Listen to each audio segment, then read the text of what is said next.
first option for the U2 seal assembly is the single mechanical seal. Let's look at what that takes.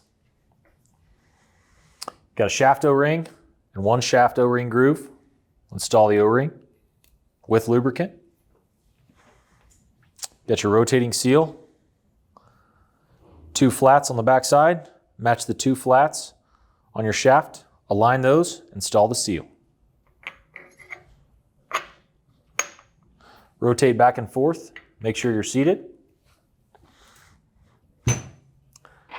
Stationary seal has 1 O-ring groove, 1 O-ring, install with lubricant. Also has a wave spring. Install the wave spring, set inside your body.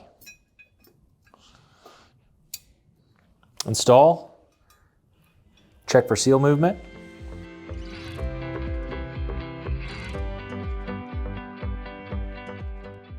Install your body.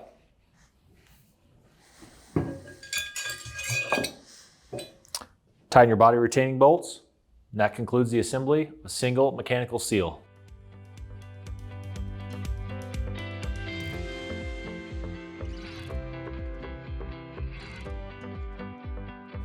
We hope you enjoyed this pump training video. Additional videos and other helpful resources can be found on our website. Once again, I'm Kevin with F&H. Thank you for watching.